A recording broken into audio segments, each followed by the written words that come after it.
Olá pessoal, estamos aqui para um vídeo para a gente trocar uma ideia,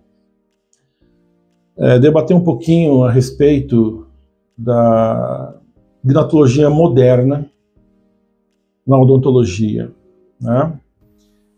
E o que isso tem a ver com a ortodontia e prótese na odontologia, né?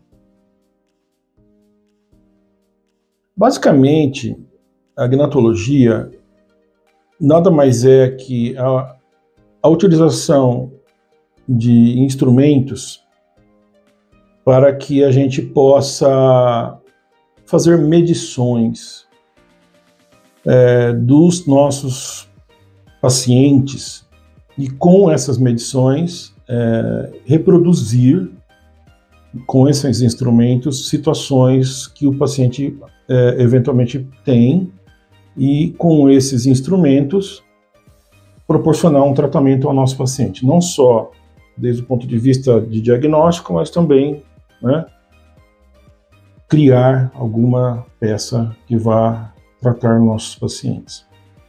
Isso é uma busca antiga já dentro da profissão, desde os anos final de 1800,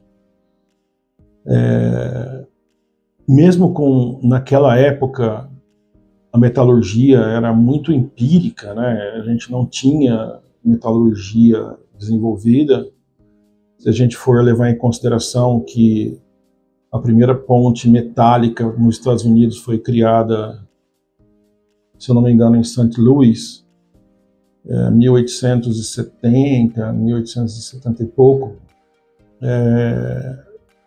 a gente está falando de gente já mexendo com articuladores nessa época, querendo criar instrumentos para reproduzir aquilo que eles estavam vendo.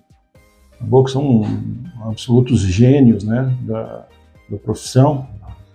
Eu não vou citar nomes porque eu tenho medo de esquecer algum e de repente ter meu pé puxado quando estiver dormindo.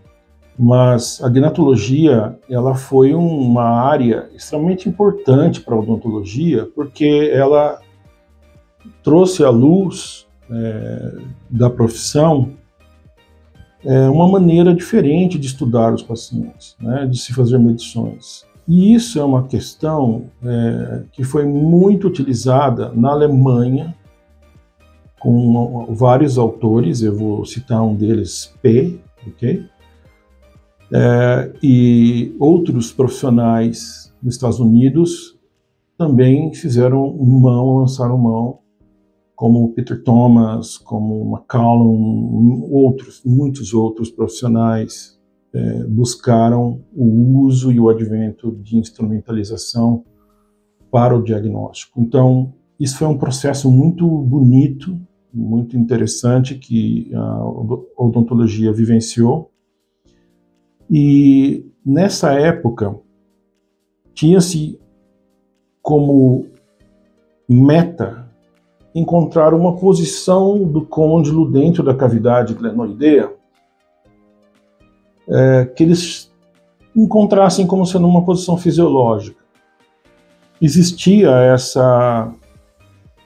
essa briga, essa busca dessa posição, que um pouco tempo depois, nos anos 30, começou a se chamar de relação cêntrica.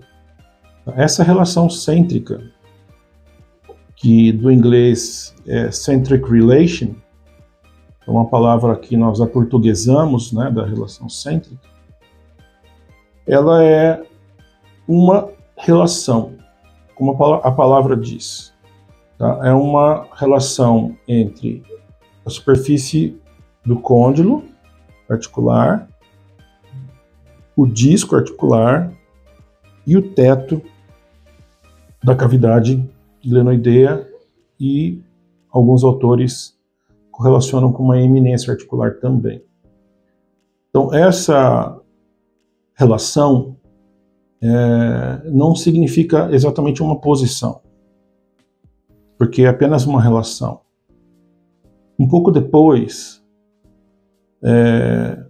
alguns autores vieram com definições desta relação, tentando colocar em uma posição.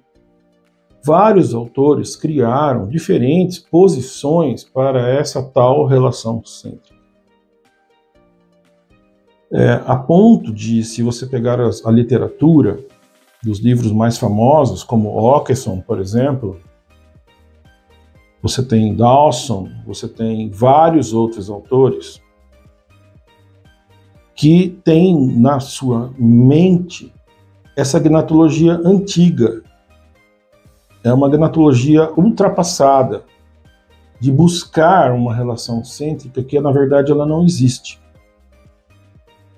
Porque dentro da cavidade, nós não temos apenas a superfície do côndilo, o disco e a superfície da eminência, ou o teto da cavidade glenoidea. Nós temos ali dentro uma série de outras estruturas, inclusive se conectando diretamente ao disco, como ao côndilo por si. Por exemplo, estruturas musculares, como a porção mais superficial do pterygoideu lateral, por exemplo. Nós temos, em alguns casos, a conexão do músculo temporal, se ligando diretamente ao disco articular, cerca de 30% dos casos. E também temos a conexão do masseter profundo, se conectando ao disco articular também. Então veja que eu não estou falando apenas de uma relação entre três estruturas. Nós não podemos esquecer que, além disso tudo, nós temos um conjunto de ligamentos enorme.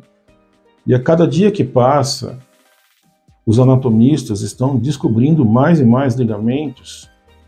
Até muito recentemente, descobriu-se que o músculo masseter superficial tem uma terceira porção que também se conecta mais superficialmente ao côndilo. Ou seja, isso é muito vasto, é muito denso em termos de estrutura, para eu ficar limitando a posição e limitando a gnatologia a uma tal relação cêntrica, né? Que até hoje ninguém conseguiu explicar, por mais que se leia os livros e por mais que se busque em artigos. Talvez tenhamos aí umas 70 definições de relações cêntricas, e cada um à sua maneira, e cada um tentando colocar a sua brasinha na fogueira. Eu, particularmente, acho isso muito confuso, especialmente para aqueles iniciantes, tentar encontrar a tal relação cêntrica. A maioria das vezes que tentaram me ensinar a encontrar a tal relação cêntrica, eu sempre aprendi manipulando mandíbula. E dessa maneira, isso não é uma posição natural para o paciente. Nenhum paciente vai pegar o queixo e ficar sacudindo para buscar uma relação cêntrica. E qual relação cêntrica, então, estaríamos falando, né? De que autor, em que situação essa relação? A própria palavra é confusa, né? Que seria uma relação cêntrica? Uma relação de amor e ódio? Não sei. Pode ser. Relação é uma relação.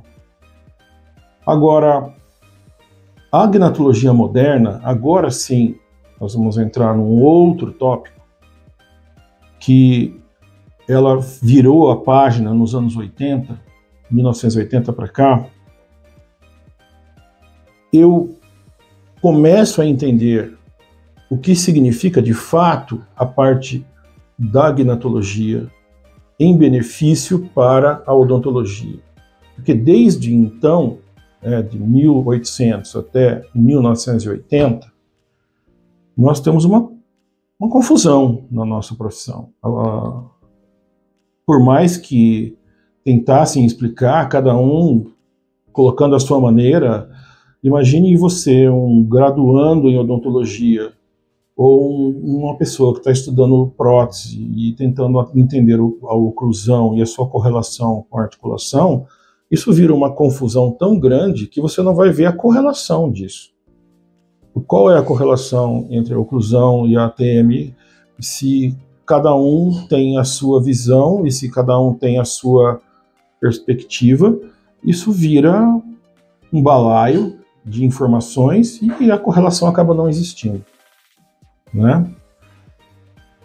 A ponto de vários profissionais tentarem definir o que seria a oclusão ideal, né? O que é a oclusão ideal?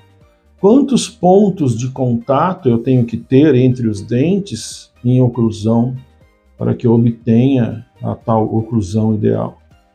É uma outra confusão. Quando você vai buscar isso em livros, você vai ler as mais diversas opiniões e, ao final, continuamos confusos, porque não há um consenso em relação a isso.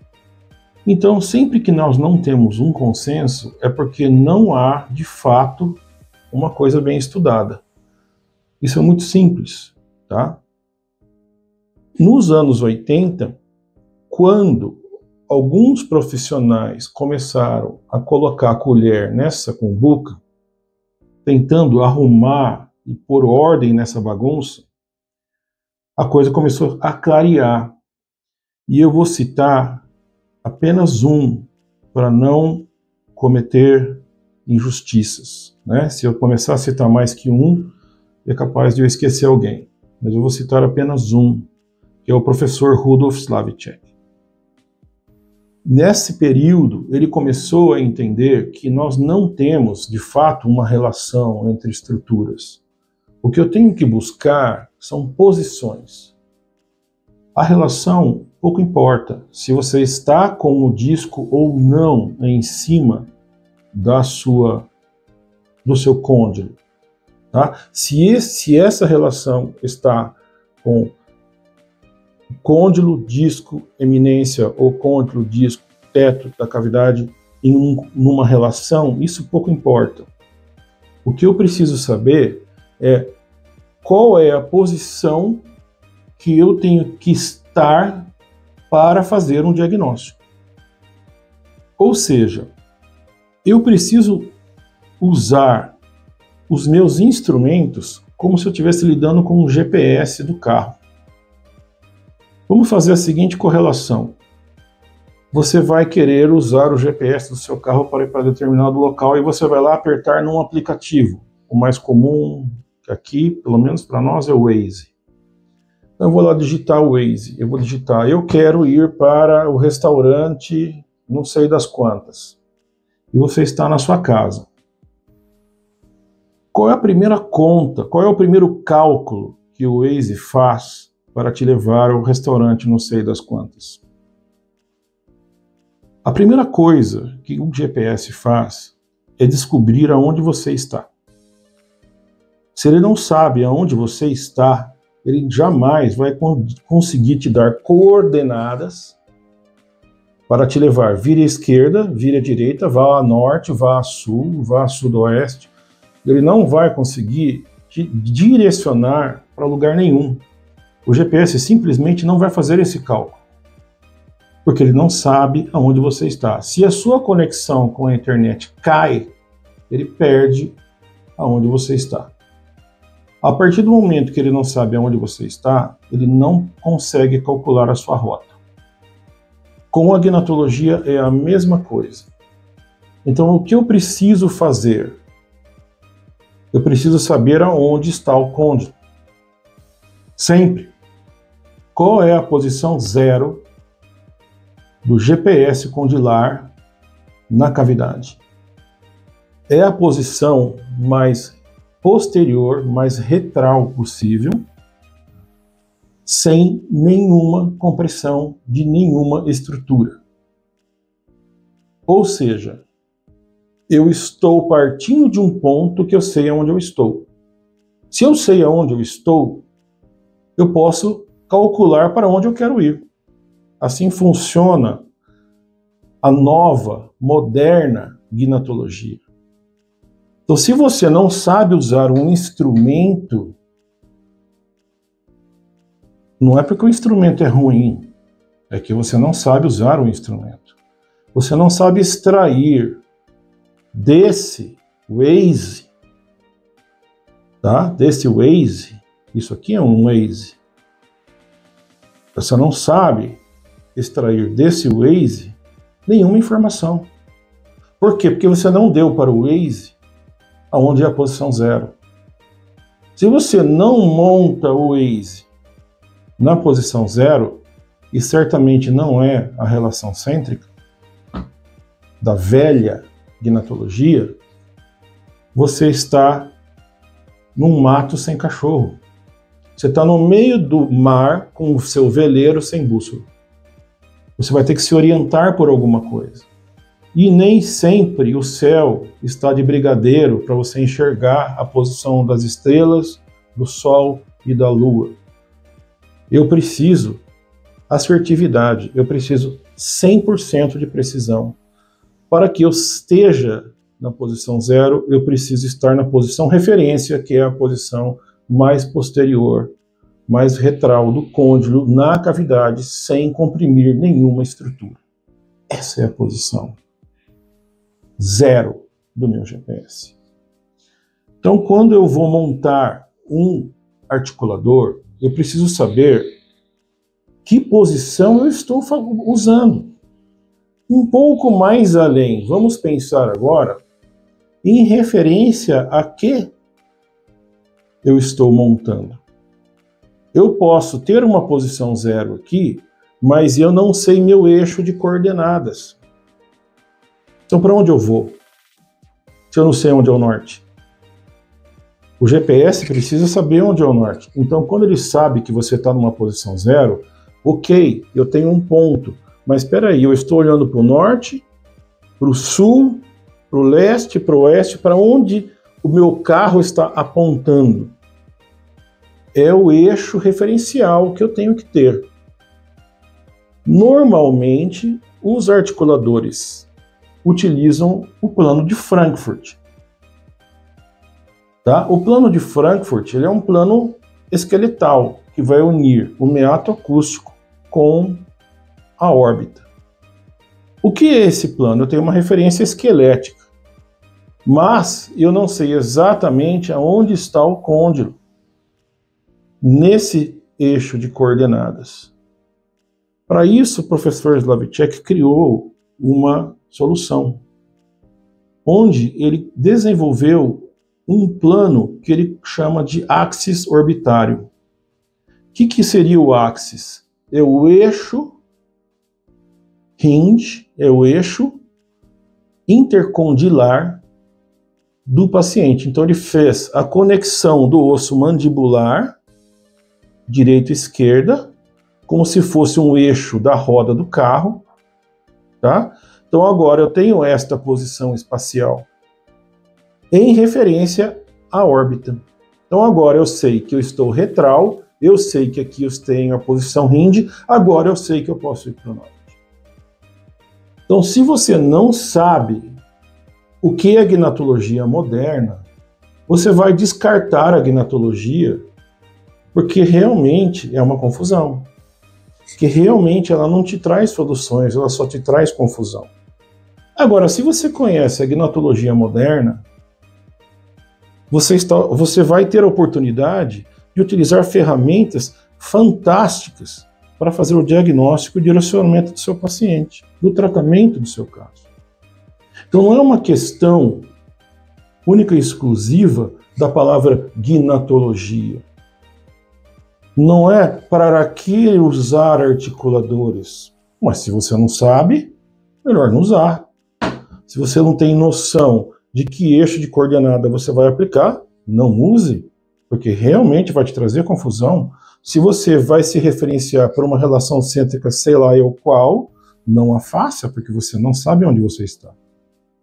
Agora, se você se guia por posições onde você sai da posição 0 e vai para a posição desejada, que seria uma posição terapêutica, e sabe que nessa rota você tem uma trajetória a seguir, que pode ser calculada por outros instrumentos, como por exemplo a condilografia, eu sei que para sair do ponto A, posição 0, para o ponto B, posição de tratamento, eu tenho uma curva.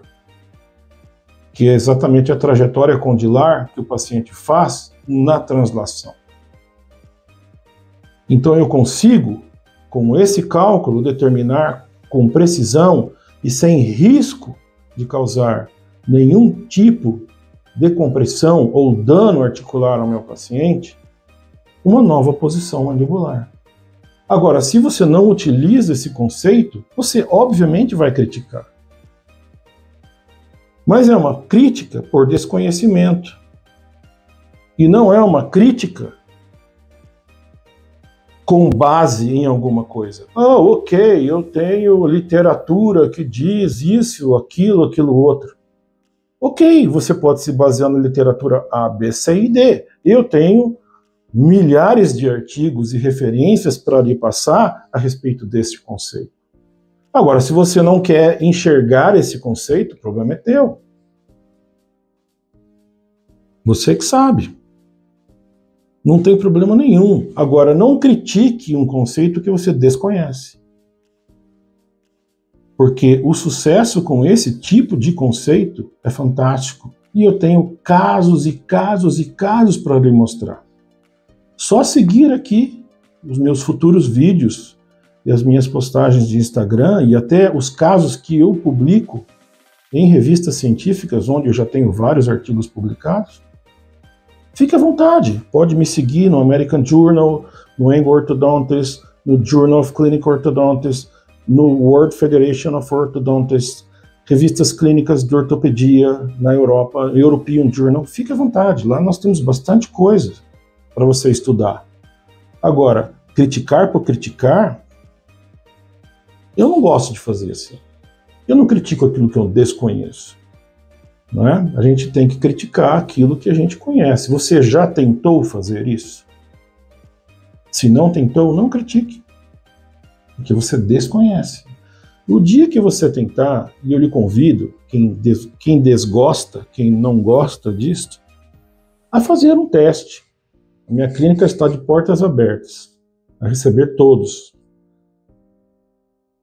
Agora, por que então criticar a gnatologia moderna? Agora, eu sei por que criticar a gnatologia antiga. Se você ainda está com a mentalidade da relação cêntrica, mentalidade de se posicionar com Frankfurt, realmente você está na gnatologia antiga. A gnatologia moderna é outro mundo, que talvez você ainda não entrou. Né? E eu convido você a entrar na gnatologia moderna. Venha aprender com a gente, aqui está. Então, os nossos casos estão aqui e a gente vai publicar cada vez mais, assim que os nossos casos vão terminando e a gente vai concluindo resultados fantásticos, a gente consegue deixar o nosso conceito, né, para o resto da vida num artigo ou num livro que seja. Veja que a gnatologia ela modernizou, tá? E modernizou para o bem, e modernizou para a facilidade, modernizou para trazer solução aos nossos pacientes. Agora, fechar os olhos para isso é uma opção de cada um. Se você quiser privar o seu paciente de obter o melhor da gnatologia, porque você simplesmente tem ranço ou faz fusquinha para a gnatologia, uma opção tua. Agora, quer conhecer a gnatologia moderna? Junte-se a nós. Vai ser um enorme prazer. Um enorme prazer. Não sei se eu fui claro. Se eu não fui, escreve aqui embaixo. Quem sabe eu posso te ajudar um pouco mais. Se você ainda está com fusquinha, pode escrever aqui embaixo. Quem sabe a gente pode clarear isso com um novo vídeo. Né? Porque por texto é muito difícil a gente debater um artigo, um assunto tão complexo que demanda tanta informação em algumas linhas digitadas, né? Eu prefiro, dependendo da pergunta, criar um novo vídeo. Assim, estamos abertos à discussão, estamos abertos a que a gente cresça juntos e faça uma odontologia melhor, porque só quem vai se beneficiar serão nossos pacientes. Os nossos pacientes é que merecem o nosso melhor. E é assim que deve ser, não é verdade? Assim é a ciência. A ciência é feita para a melhora do mundo, e não para ego próprio, né? Não para um individualismo besta que não cabe, né, na ciência. Ciência não é individual, a ciência pertence a todos. Até a próxima.